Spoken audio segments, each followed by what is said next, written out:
So the Torah, I think it's called toxic masculinity, right? If I'm not mistaken, toxic masculinity. So, and I'm glad that you brought that up with me and Andrew Tate, because, we had a discussion on this, how toxic masculinity isn't real. It's a fake term. And it's a fake term that they use to demonize the very men that have created the society that women get to benefit from and get to enjoy, right? Because last time I checked, it takes toxic men to go to war. It takes toxically masculine men to build things. It takes toxically masculine men to create families, to get up every single day and go to work and create a society so that women can thrive from it.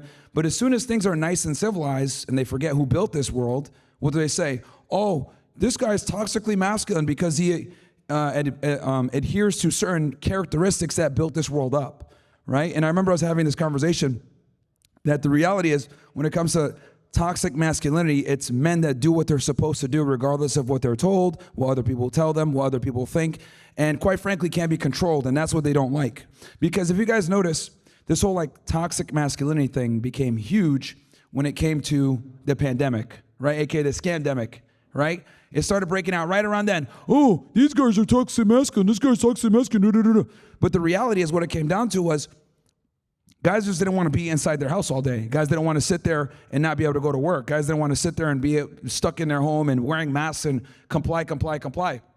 So this whole concept of toxic masculinity kind of came out and blew up during the COVID era, right? And the other thing also I want to talk about when it comes to toxic masculinity is it's the ability to critically think. If you guys remember earlier, the dumb historian, right? The cuckstorian, that guy that came up and asked me those questions before about World War II or whatever, right?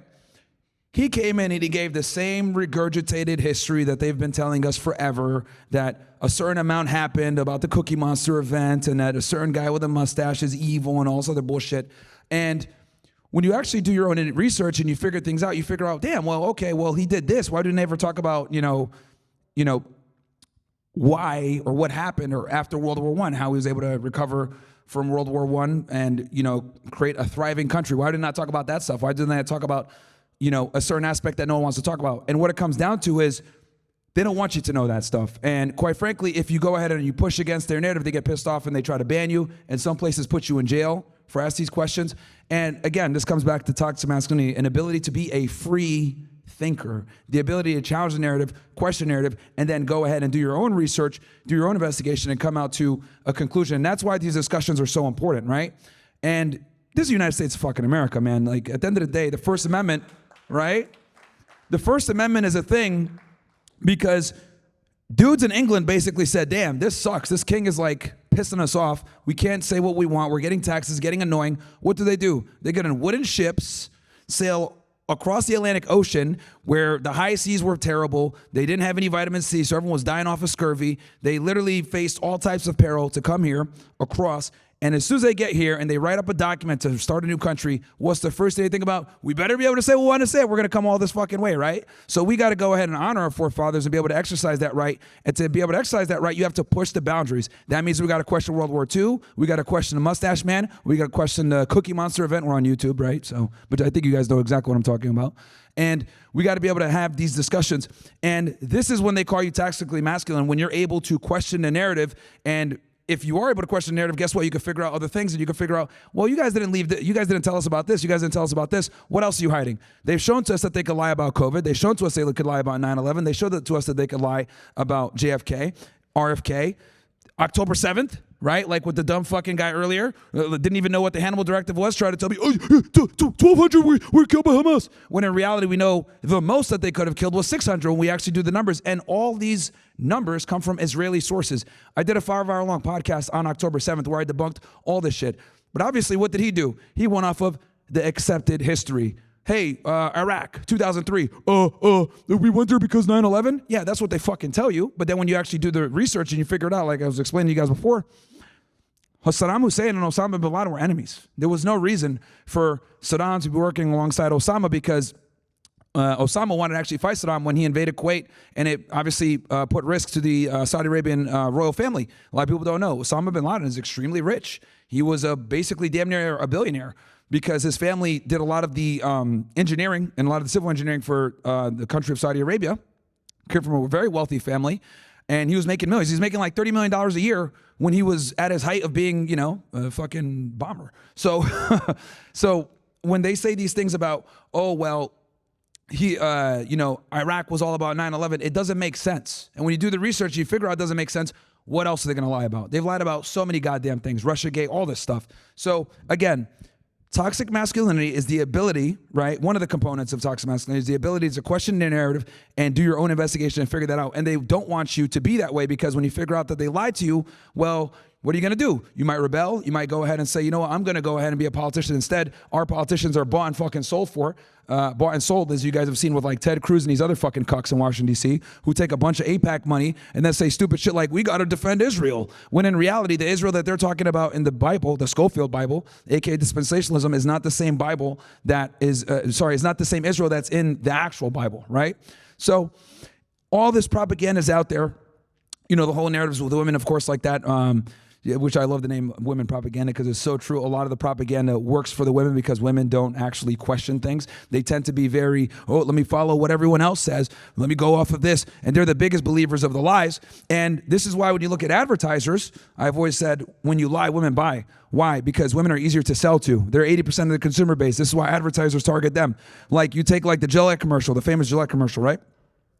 How is it that a men's razor, they're talking about toxic masculinity, shitting on the very target audience that they're trying to sell to? Could you imagine if Victoria's Secret came out with like a clothing line or something like that and said, okay, bitches, stop being sluts, be better, stop cheating on your husbands, stop cheating on your boyfriends, you need to stop being toxic bitches. They would never do that. Why? They would never do that because, well, number one, women can't handle the truth. And then number two, they understand that they are targeting women, and insulting women is not a good way to sell to them, right? So they thought, you know what? Since we want to advertise to women, let's go ahead and take a men's product and shit on men on their product. Backfired on them, thankfully. Guys voted with their wallets and didn't go ahead and purchase Gillette anymore, and they lost a whole bunch of money. You look at the Cracker Barrel thing that I talked about before, where they took the guy off and made it like more clean branding. I guarantee if it was a woman, they wouldn't have taken it off. They would have kept it. But who? You look at the CEO, dumb fucking female, stupid brim glasses. Oh yeah, I think it's going to be way cleaner, blah, blah, blah. Stock went down 50%. So this is kind of what it is, man. It's when you lie, women buy, and when you lie, they comply. So that is what toxic masculinity is, and they don't want you guys to be toxically masculine because that means you can stand up for yourself. That means you can ask questions. That means you're not going to listen to the norm. You're going to challenge certain narratives, and when you're able to do that, guess what? You become harder to control. You become harder to control. They can't be in control, and you challenge that control, and then that's a problem for them. So they want to keep you stupid, fat, subservient, doped up with dopamine from pornography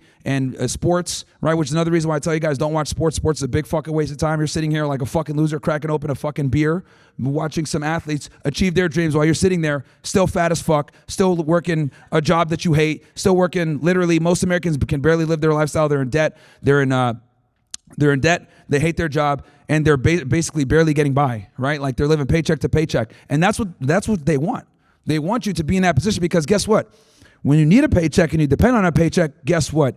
You become a slave. You don't say certain things. You don't do certain things. You don't challenge certain narratives. You need them, and then you cannot challenge them, right? So this whole concept of toxic masculinity, it's all a bunch of fucking bullshit designed to keep you subservient. But I'll tell you this, whenever there's a catastrophe or some other shit going on, they need that toxically masculine guy that's going to come in and tell women, hey, you're fucking stupid. Shut up. We got a fucking world to save. Anytime there's a fire, that toxic masculinity shit goes out the way because the guys that are naturally masculine, what do? They rise to the occasion. They run to the fucking burning house to go get the kid. Or the firefighters show up and go save the people. Because the women were saying earlier, oh, well, women could do what men can do.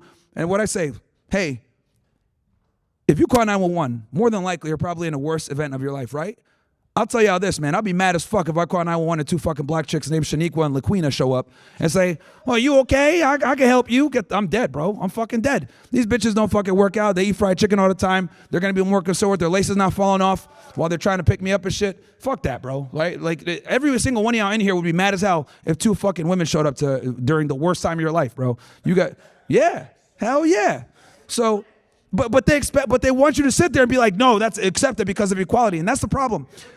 When reality hits, equality goes out the fucking window, right? When you're at it, like, how many times you guys, I don't know if you guys watch, there's this YouTube channel. It's called like Police Activity, right? And it's a very interesting channel. because you get to see like the mayhem when it comes to real life.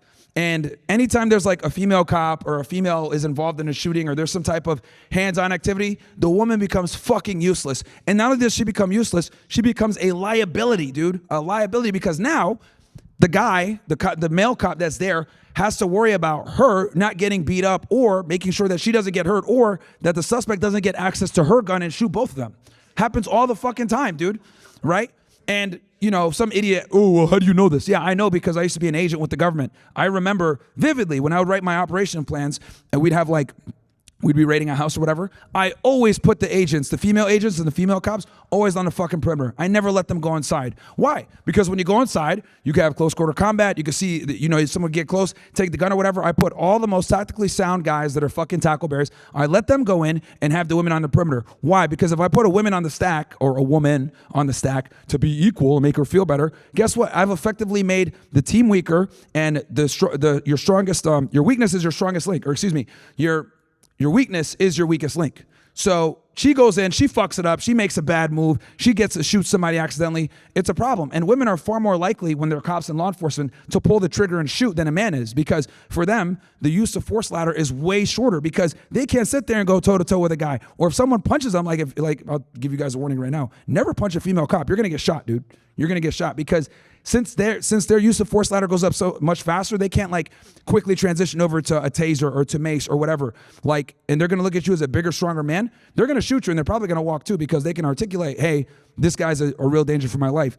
So the point I'm trying to make here is that a lot of the times they weaken everything else. So when I used to write my operations plans, I would always have women on the outside. Better for them, better for the guys going in, and better for the suspect, to be honest with you, when they went in. So they can go ahead and actually get arrested. We can interview the guy and work up the ladder in the drug organization or whatever. But yeah, so the basic thing I want to say here is if someone tells you that you're toxically masculine, good. If someone tells you that you're stubborn, good. If someone tells you, man, you're not very agreeable, good. If someone tells you you're a conspiracy theorist, good. Because at this point, being a conspiracy theorist, all that really means is you're just ahead of the curve a year or two beforehand, right? When we told you about COVID, I was saying all the time, yeah, the jab is a fucking scam, it's a lie, the scamdemic, whatever. What do you find out? Bunch of bullshit. Biden had to fucking pardon Fauci and a bunch of other people before he left office because he knew it was that bad, right? So it was all a bunch of BS, and quite frankly, it was an overreaction to a very minor problem. I remember if you talked about this thing, like on YouTube, you could get banned, but now it's like not a thing anymore. The election, saying that the election was rigged was like considered like bannable stuff, like it was a big deal. Now, it's kind of accepted now. You could talk about it because there's quite a bit of evidence out there to show that maybe the 2020 election was stolen. So if they can lie about all that stuff, guys, sometimes even to our faces. I mean, Israel to this day, right now, Netanyahu went and did an interview with Patrick Bet-David and fucking Trigonometry and the dumbass dog boys, and he was lying all over the fucking place.